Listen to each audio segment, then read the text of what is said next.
Hello and welcome to episode Bazilia Bagilli number who knows in I think season 4. I'm really hoping that's the case because when I finally posted last week's episode about an hour ago, um, By the I time you're just watching this, yes, it'll probably be season 6.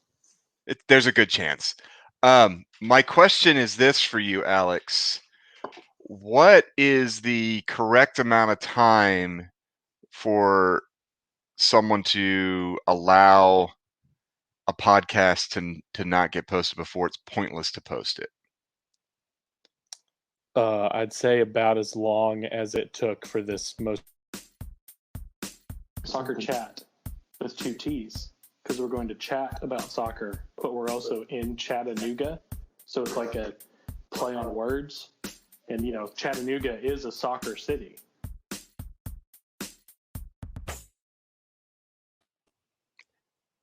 Hey, the episode started. Yay.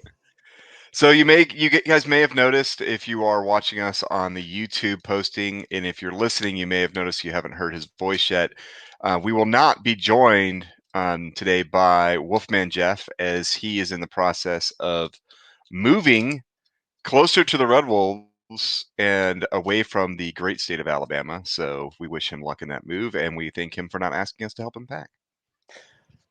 Very excited for him to get in and get settled and have an off the porch from his house and Oh, set up our yeah. tent and have a brisket boy camp out in his front yard. That seems fair. Without telling him that it's coming. That's the only way to really correctly do that. Yes. All right, Alex, let's jump right in. So, um, we are releasing this on a Thursday evening because I In will be theory. releasing this. No, I will be releasing as soon as this is done because I will be leaving town actually, and actually not getting to watch the game in person in Greenville. I'll be heading down on vacation for the weekend. So, this will be releasing tonight, Thursday night. You may be listening to it Friday morning on your way to work. You may be listening to it as soon as it comes out. Um, but that means that there's a game on Saturday that we should be previewing, and we will be playing current 7th place Greenville, who is one of the two teams to actually beat us so far this year. What is your initial take going into this game? I still think a lot of people are sleeping on Greenville as a team. I expect them to climb the table, and so I expect this to be a tough game yet again. Even though we're playing at home, even though they're coming off a loss, it seems like they're always coming off a loss when we play them, and yet the game is always still close, still tight. It's difficult for us to find our chances, and so it's going to come down to the quality of finishing. Uh, to me, that's a hopeful thing to say because this year we've seen much better finishing than we have in the previous couple of years. So I do think that they're going to be able to break through, get a goal, um, and then it's going to come down to whether or not we can defend a lead or whether we can, increase it. So we talked about this last week, and by last week I mean the episode that released an hour ago. Um, and that is that we will be without our captain for this game. Who are you expecting to be that replacement for him there in the middle of the field? So what I think you're going to see is either Sebastian Capazuchi back in the center of defense, and Andres Hernandez, who's played the last couple games as kind of the right back, moving into the midfield, which is his more natural position. Also, what I really would love to see, we haven't seen yet, is Nico Cardoza. I can't remember. We Cardoza. can go with Nico if you want. Nico has been making kind of some bench appearances, things as he was trying to get over a couple muscle strain injuries. So I would love to see him get the start in the center of defense. Capazuchi makes reference. We actually have an interview with Sebastian Capazuchi coming up. He makes reference to kind of coming from a slight injury himself. That's why you have not seen him in the lineup the last couple weeks. The team is being very intentional. It wouldn't shock me to see him coming off the bench just as they're trying to make sure he's fully back. before they ask him to play something like a full 90. So I would love to see Nico. He's the player that they've been looking forward to having at full strength. He's looking like he's finally back. Would be great for him to get a full game in before he leaves on national team duty. Congrats, Nico, on getting called up to the Puerto Rican national team, going to be playing in their League Cup matches. So I would love to see that, but I really do think Andres Hernandez, to actually answer your question that you posed, is going to be the one to take Carrera's spot in the midfield. Yeah, I think you brought up some excellent points though there about the fact, and we did get a chance to talk with Capo yesterday, and he referenced really that everyone except for Daniel Navarro are back healthy, right? Like that was something he said multiple times, and that says to me, they've had 2 weeks to be training, and they've really had 2 weeks to be preparing for being without Carrera Garcia. So this should be a team that's well prepared for that, and they know what they're getting, right? Like this is not a Greenville team you're having to figure out. You know the type of game that they're going to bring. You know the type of, I want to say offense, but let's be honest, you know the type of defense that they're going to bring because they're not going to bring much offense. Right. But you know what you're getting, right? Like their coach has a very set way that he likes to do things. So it really gives us an advantage to be able to prepare for 2 weeks, know that you're going to lose a really important part of your midfield for that, and be able to not only have that, but have the full team there to do that. I actually think that they may go even more aggressive. I think you could see a situation where you see us put in a player that tends to play out on the wing, maybe in that position to gain a little bit more. I don't know, like maybe like a Ray Ortiz coming in there to just because he's really a good distributor. I could see something like that happening. But yeah, I mean, I don't have any issues with your selection. I just think I wouldn't be surprised if we went more offensive because um, of the fact that if you can score on this team early, it puts them in a really tough spot because they really do depend on trying to win these games 1-0, 2-1 type thing, and they don't tend to do great on the come from behind. If you look historically at that Greenville team, they're more of a team that likes to get a lead and sit on it. And so if we go aggressive, we might be able to avoid them doing that to us. Something you're talking about with the fact that they're saying we've got all the players healthy. Of course, one of the concerns was in the Fuego game when David Teixeira had to be subbed in the first half, had what looked like kind of it looked like a muscle pull. It was the same sort of thing where there was no contact. He just kind of pulled up, sat down, called out the trainers, and had to get subbed out. He may be another one that they're careful with. You could see Galindrez get the start in this game, and Teixeira be the one to come off the bench and maybe play the last 20 minutes or so. I think it's really important to have those two target guys. Galindrez got his first goal. Yeah, it was off of a penalty, but I'm sure that got him pumped up and excited. And we know he's able to get on stuff that's bouncing around that box and poke something by a goalkeeper. So I'm excited to see if he gets to play, if he's going to start, and what he's going to bring. I would agree with that completely. I think when you look at what he does, traditionally for us, he's been that change of pace guy at the end, but he's also kind of slow, let's be honest, right? He's not the fastest of fleet, which is the exact opposite, I think, if you look at some of the other players that we can bring in. If you have Teixeira on the bench, if say Ray Ortiz doesn't get the start, you can bring those guys in as those change of pace fast guys if that's what you need to do. So I think there's value there. The other place I'm expecting a change is in goal. I would be shocked if Tor Saunders doesn't get this chance. A lot of times when you make a change at goal, it's off a bye week. And we mentioned this last week. I just don't feel that there has been anything that's been produced that says that you don't make the change. Like it just feels to me like Carlos hasn't done anything to solidify that position. And at some point, I think you're going to have to see the coach say, okay, well, let's see what Tor can do. And this is a good opportunity for that because you're bringing him in against a team that, like I said, is not exactly known for their offense. And so that can work to your advantage. I mean, I look back at Greenville and I keep saying they're not known for their offense. And what I mean by that is they've played 7 games. We've played 7 games. They have scored 5 goals in 7 games. We have scored 13.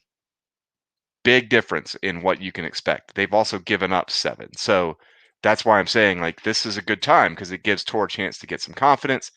And if the coach isn't going to make the change here, I don't know that he makes it all season because unless there's an injury, because what more do you want? A bye week and a possible confidence builder on a team that struggles to score.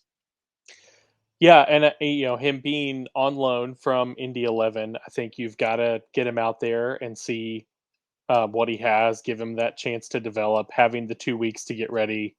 I think that that's something that you're going to want to see. He did start the first game of the season at home, and I don't think again that he did a bad job. I can't, think of anything where there was a mistake. To me, I feel like maybe he could have communicated more.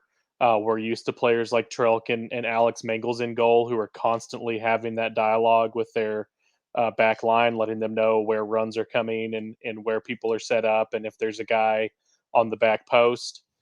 So maybe that's something that he's had a chance to work on. I'd love to see him. I'd love to see him get in there a lot more of just kind of being interested in seeing what he brings than any kind of being upset with Carlos, because I think you're right. He Carlos has not grabbed the position and made it his own, but I don't want to drag him down too much and say that he's done a terrible job. I don't think he's done a bad job in goal with the way the season has gone. But I do think that a change in goal is warranted, and this is a perfect opportunity. So when we look at Greenville, is there any specific players that you look at that you say, hey, you got to keep your eye on it? This is someone that you really can't let get out of your sight. I mean, a player for me to watch is Venton Evans in a couple of the Greenville games that I've watched. He has been impressive to me. A big, tall Jamaican player, plays kind of out on the wing in the attack, has good pace. And so that is someone that I think they're going to have to keep an eye on and prevent from getting behind the defense, which seems to be kind of a problem this year. So hopefully they can be prepared now that they have had a chance to play Greenville. This is our second game against them. This is probably one of those scattered, smothered cup games, and No idea. it's the only time I believe we're hosting Greenville. So I think that's going to be one of those games. But anyway, I think they're going to have the ability to keep an eye on him and make sure that they don't lose track. Yeah. So I don't. Everyone always mentions Jake Keegan because he's the goal scorer, right? But for me, the guy that always seems to have an effect on these games is Tyler Polak. Like he's consistently, whether it's on the defensive stops or whether it's the carryover on where he's really seems to be integral to starting a lot of their opportunities that they've had against us. He's the guy that if he's having a good game, that doesn't bode well for the Red Bulls. Like if I'm at halftime and I'm saying, Polak is out there just getting whatever he wants, that's not a good sign. So he's kind of, for me, he's the pulse check. He's definitely one of the veteran leaders on the team. He's a guy who, just turned 30 years of age. So he's not young. He's not the fastest on the field, but he carries that team. He's a leader for that team. And I would be, remiss if I didn't say he's the one that I keep my eye on. And a lot of times he's the one that's causing a lot of the chippiness that happens between these two teams. Like as much as people like to give the Rebels a hard time, if you're going to have a chippy opportunity, typically he's involved. And I think that's something else to keep an eye on is, what does the ref allow this game to be? Does he allow it to be one where these guys play each other? Because I think these are another set of teams that, like to play a rough style game. Ours is more of an offensive rough style. Theirs is more of a defensive rough style, which always make for interesting games. But if the ref comes in and has a sharp whistle, that totally changes this game. And I think once again, Polak's a guy you can watch on that because he's one of the ones that seems to get a lot of the foul calls because he's very good at making it obvious he was fouled. It's a nice way to put it. All right. You got anything else about the game? No, I think once again, I'm not going to be there this weekend, but we will be rooting from afar, as is the case whenever they are on, where we watch them at ESPN Plus, and hoping that the announcer is not torture. But no, I'm looking forward to this weekend. I think it'll be fun. The goal is wherever you're watching the game to just make sure you're loud enough that you can tell from the sounds that something's happening, but not actually having to listen to Ross Davenport call this as a Greenville home game. Which he will, because he is the homer for them, and it'll be Davenport because it just is. That's what'll happen. All right, so I think we're just going to jump right into this interview that we have with Sebastian Capazuchi. He was gracious enough to give us some of his time and deal with our ridiculous questions. So without further ado, here is Capo.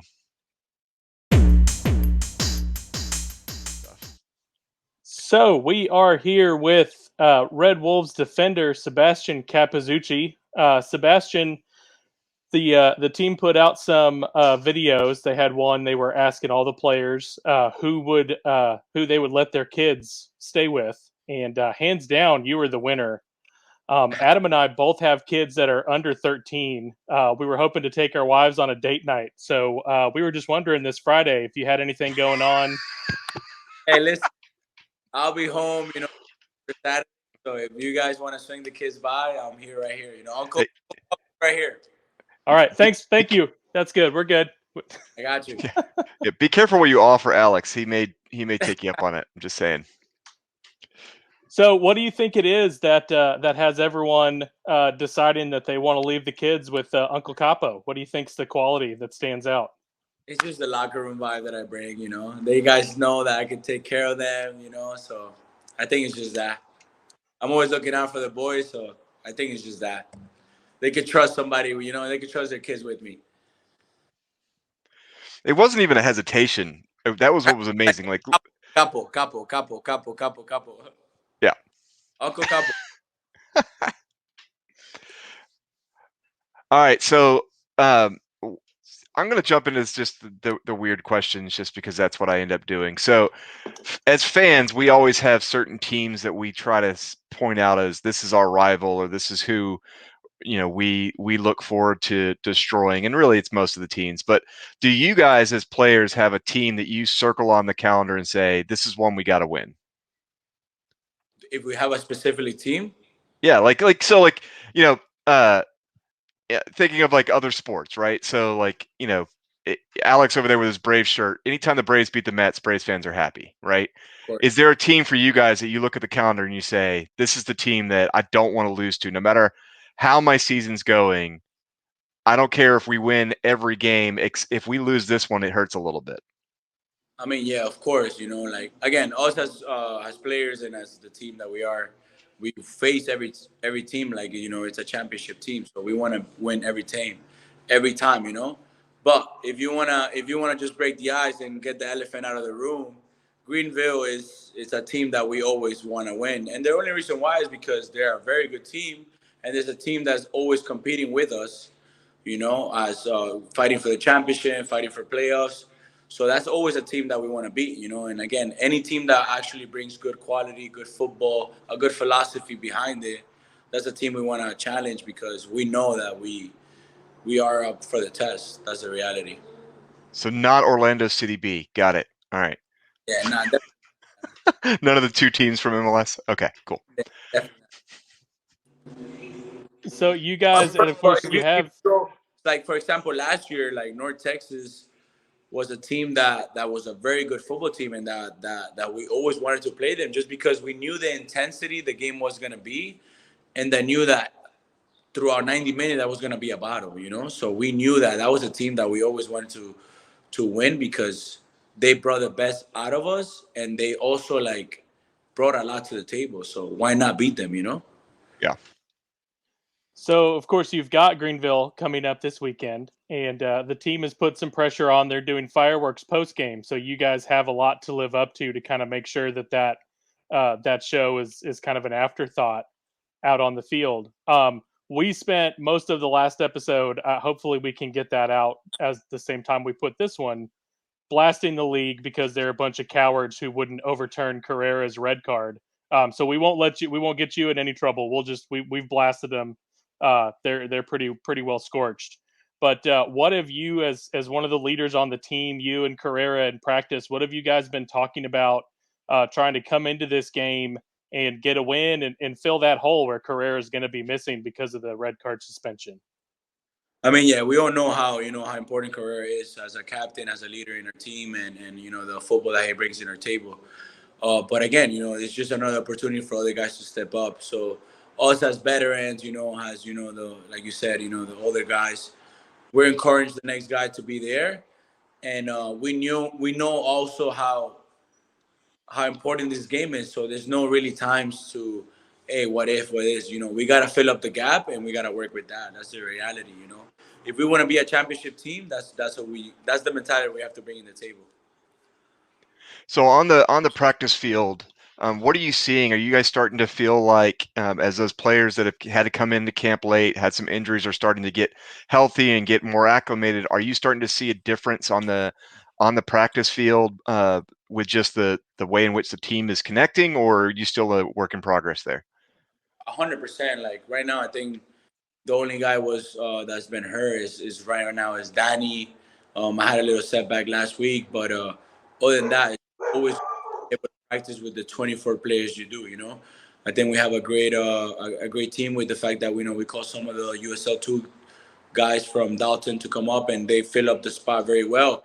But the more you train with each other, the less injuries, and the more you involve with each other, the more chemistry and the team bonding you build. So this week, having everybody healthy, except for Danny, and even Carrera being with a red card, being in the other side, the competition and the high bar is there. The standard is there. And again, the game that we have this Saturday, we know what type of caliber it is. So I think starting from the rookies and starting from the veterans, the intensity is there, and the message is clear of what Saturday it is. So that's, for us, that's good. Having everybody healthy and everybody ready to rock and roll is really good. You guys obviously have the respect there for Greenville. The track record that they've had over the 3 years in the league, no one can question. They're a little bit further down the table than they're used to, but the games are always close. Every time we play against Greenville, those games are close. What do you think it's going to take for the Red Wolves to break through to come away with those 3 points and defend the Den this Saturday? I think it's just about us doing us. Focusing on the game plan that we have.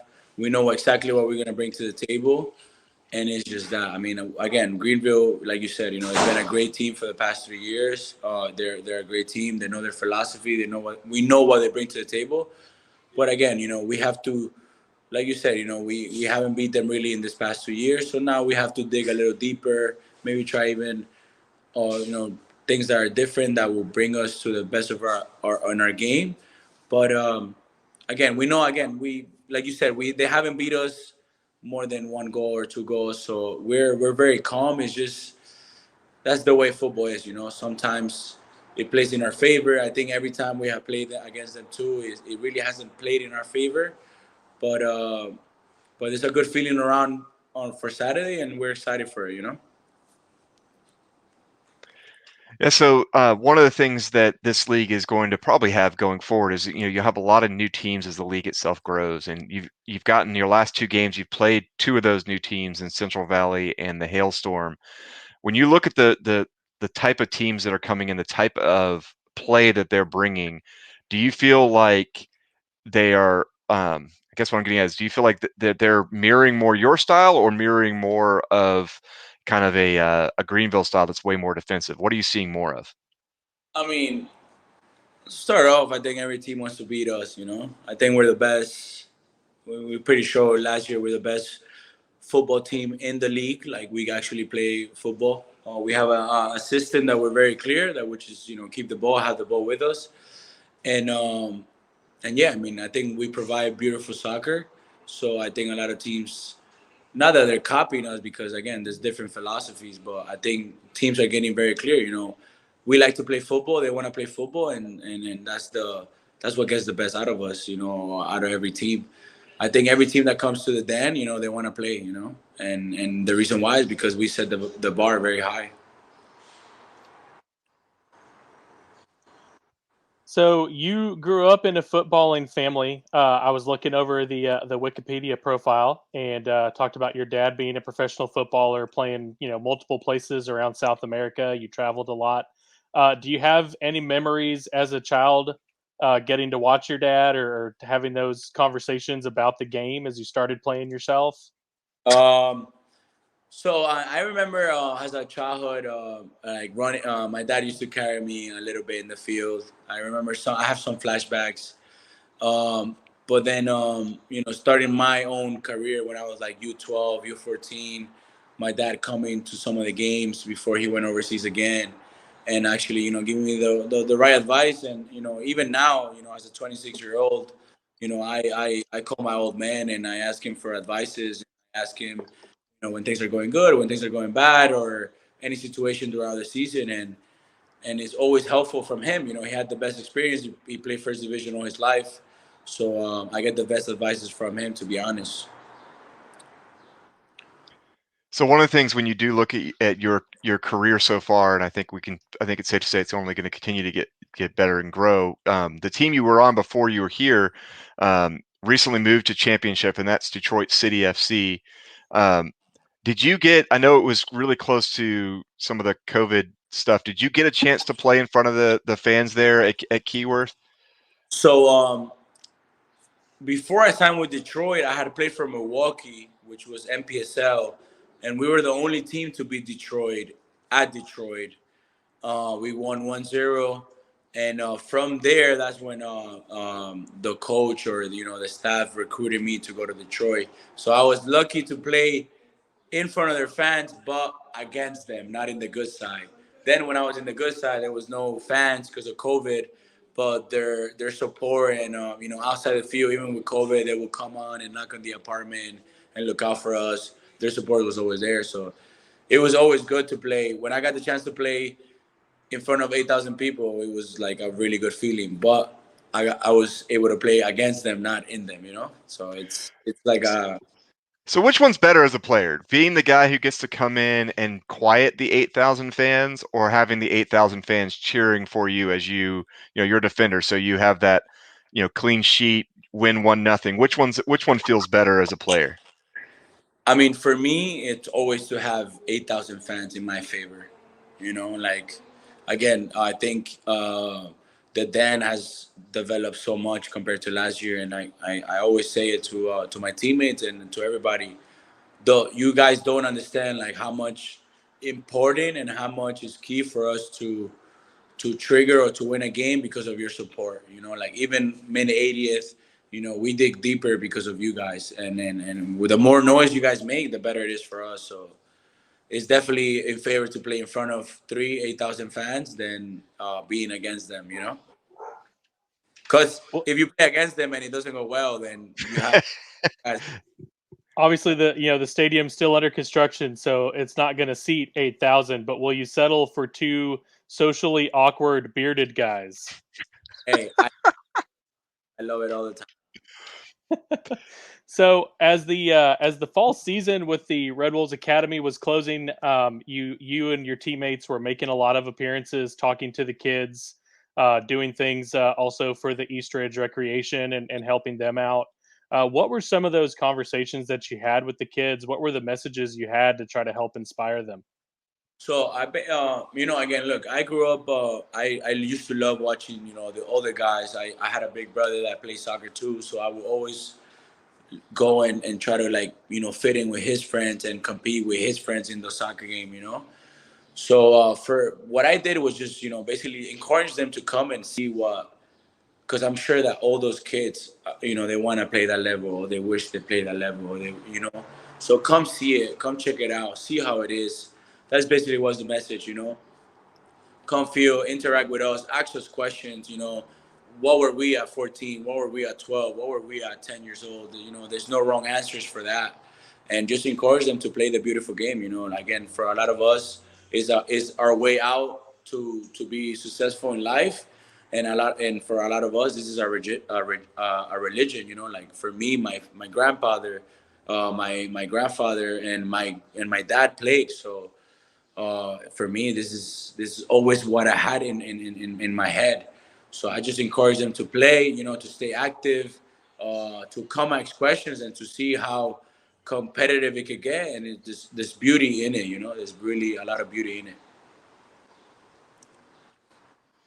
All right, so you've gotten to watch DJ get a goal from a defender position on a header.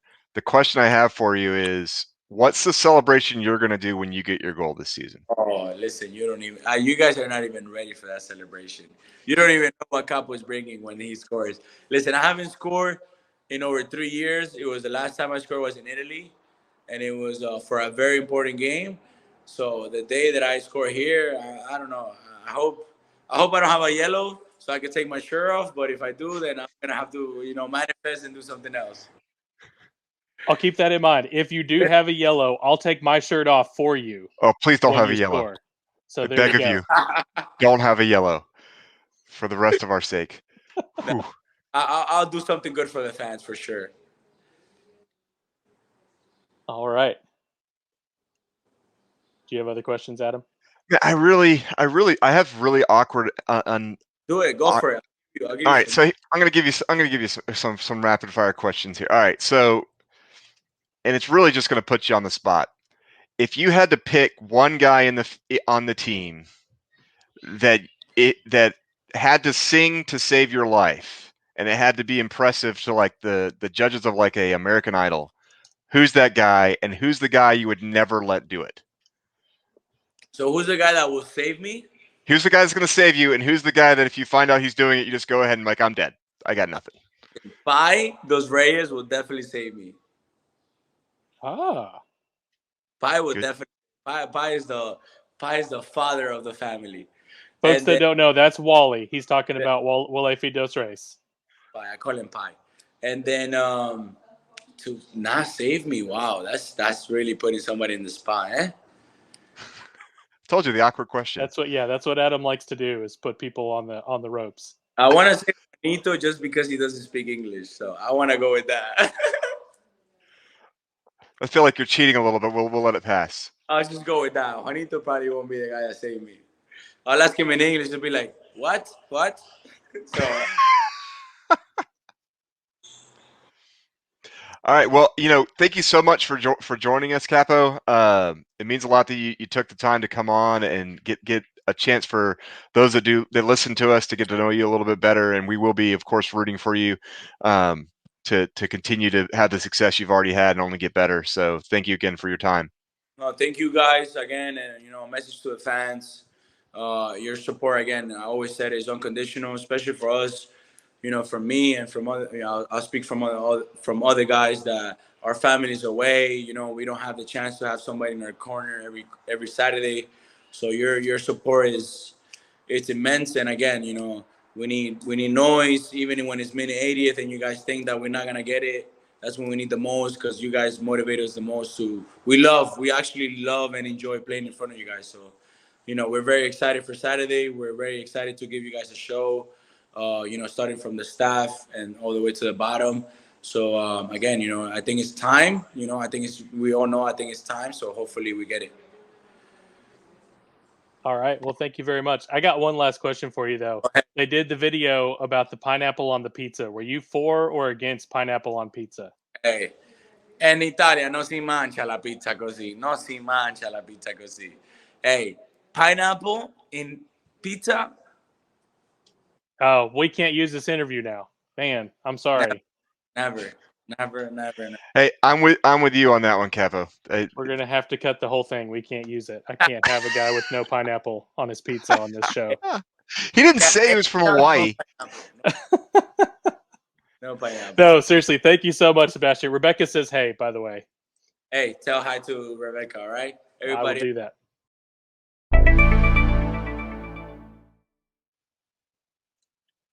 All right. Well, guys, this is not going to be the world's longest episode, but I did want to touch base on something that happened last night. Last night was the round of 16, the Sweet 16 of U.S. Open Cup, if you will. I don't know what you call the round before the quarterfinals. Like round of 16, is that the right term? That's what I've been seeing in all the headlines.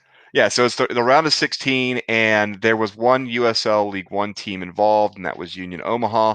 Ninth place Union Omaha goes into the U.S. Open Cup versus the third stringers from Minnesota United, and that is not exaggeration. It was their third string keeper, and wins the game 2-1. It was a really nice volley shot that should have never been able to get to him because the defender played it really poorly. They gave him that 2-1 lead, but congrats to them on moving on to the next round where they will play Kansas City. And on the championship side, I believe Sacramento is the championship team that did move on. So there are 2 USL teams out of the 8 remaining teams still in the hunt. Louisville City had a 1-0 lead on Nashville and conceded a game-losing goal in the 89th minute of their matchup. That would be the team that we played in the first round. So, the team that we drew in our first game made it all the way to the round of 16, had a lead against an MLS team. That's sometimes you just don't have the lucky draw. And I think as Red Bulls fans, we're used to not getting the lucky anything. And congrats to Omaha. Yeah, so one of my favorite things that I've seen going around the Twitter sphere and all the CFC fans that stayed silent on the fact that they were playing Memphis and everybody knew Memphis was one of the weaker teams in championship. They keep talking about how Memphis is currently, I believe, first in USL Championship Eastern Conference, and that you would have to just obviously not know a ton about how USL Championship works to think that that means anything. So just to give you an idea, just because I think someone out there is going to think this matters, here are the teams that they've played. Loudoun United, which is an MLS 2 team. LA Galaxy 2, who got a red card, MLS 2 team. They did beat Indy 11. Congrats. Charleston Battery, who's the worst team in USL Championship this year. They lost to Miami FC. They beat the Rowdies, who also got a red card. So all I'm saying is there's a reason that they're first right now, and it's not because of talent. It's because of the schedule of who they've played. They've played a lot of 2 teams, and honestly, the championship is really odd this year in that the Eastern Conference is very one-sided. You've got a few teams at the top, and then you've got some really bad teams this year in that Eastern Conference. New York Red Bulls have 4 total points, Battery 4 total points, Atlanta United 2 6 total points, Loudoun 7 total points, Hartford and Athletic 7 total points. These are all in 9+ games, right? So they're getting less than 1 point per game. That's bad. So when you play in a conference that has some of the worst teams in there, it's going to look bad. I would be shocked if Memphis makes the playoffs still. It's similar to what I was talking about with Tormenta, last week, where I was like, yeah, they're playing, they're shooting above their weight. They're not really as good as it looks like they are. And then they got, boat showed by Red Bulls West Coast. So I wouldn't be shocked if you see them drop. Now, great. If Memphis stays there, maybe they'll actually pull in some fans if they can stay up top. So that might be good for the soccer in Tennessee. But let's not run away and think that they are suddenly a great team, because they're not. And that's all I got to say about that. Other USL Championship news. Congratulations to Jono Ricketts making Team of the Week. Way to go, Jono. Yeah, congrats, sir. This first Team of the Week since he's been in championship. I doubt will be his last. All right, so before we close out, I would like to talk a little bit about the Lady Red Wolves. Our last episode was meant to be a preview, but I failed as is tradition as a producer. So the episode that went out an hour ago gives a little bit of preview, has that interview with GM Gretchen and Lady Red Bulls head coach to discuss, not Gretchen, the head coach, but you know what I mean, to discuss the Luke preview Winter, of the season. the ladies' head coach. Yes. And since then, they've had 2 games. The first game was a tie that really they dominated and could have easily won, 4-1, 5-1. I mean, it was a dominant performance to go to a tie. Yeah, I would say so. And then they played last night right after a pretty stormy time. So I did not, just be honest, I didn't go out there because I didn't want to deal with the rain on work night. But they unfortunately fell 1-0 to Tennessee at home. And so that brings their record to 0 wins, 1 tie, 1 loss, and a goal differential of -1. And I believe we've got a couple of interviews that Jeff did after the home opener that we're going to play for you. So here's a little of that.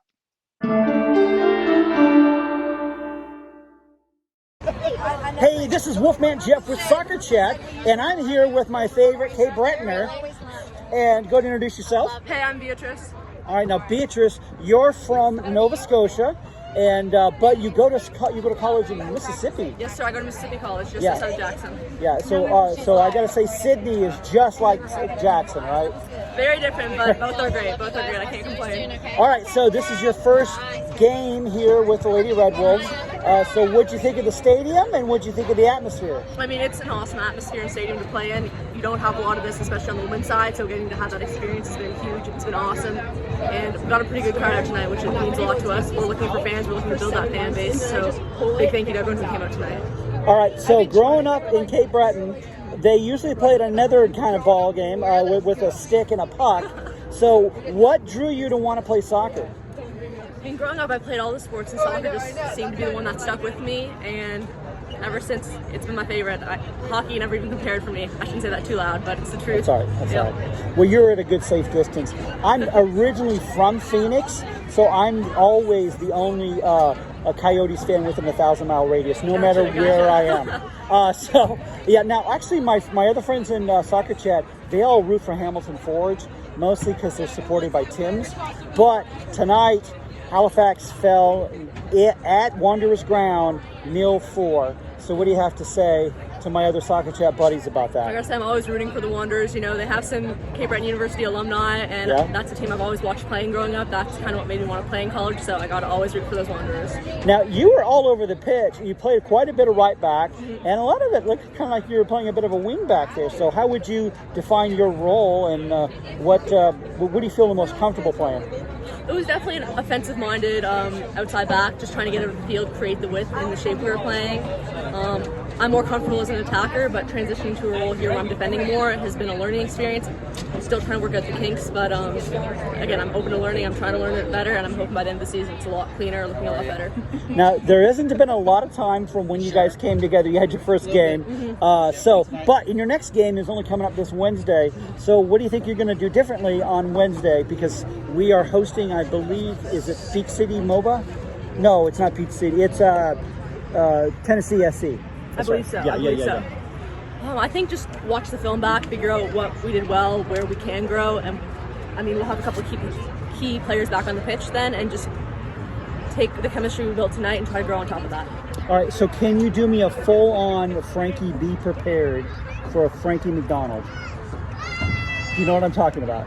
Let's hear you do it, and then I'll give mine. Okay, well, maybe I better not, because you and I would be the only one to get the reference. I'm throwing a lot of lot of Nova Scotia stuff there. Hey, it's good to have you here. I'll look forward to seeing you on the pitch. And this is Soccer Chat with Wolfman Jeff.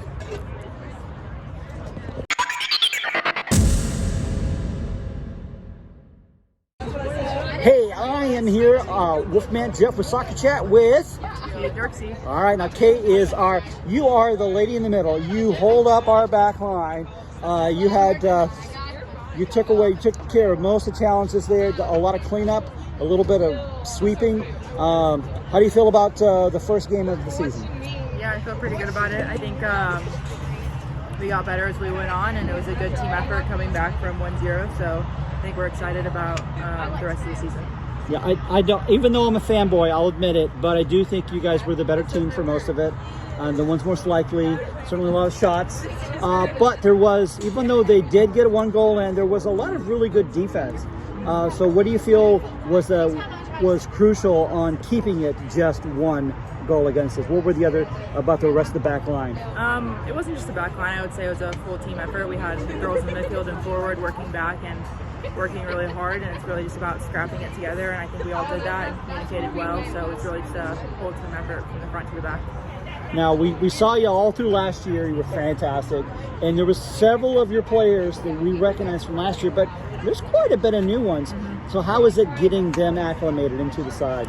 It's been good so far that we've got a lot of really young players, but they're all really interested in playing, and they've got a lot of intensity and a lot of want to play, so they've been really fun to play with, and we really enjoy them being here. Now, we had a ridiculous amount of shots, so you think we're going to be continue as an attacking team all year?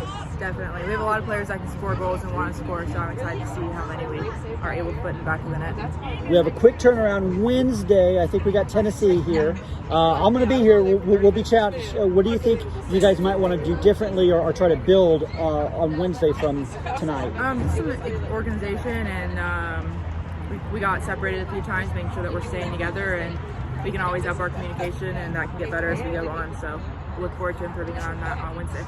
All right. Well, we'll look forward to seeing you on Wednesday. Will you howl with me? Sure. Thank you.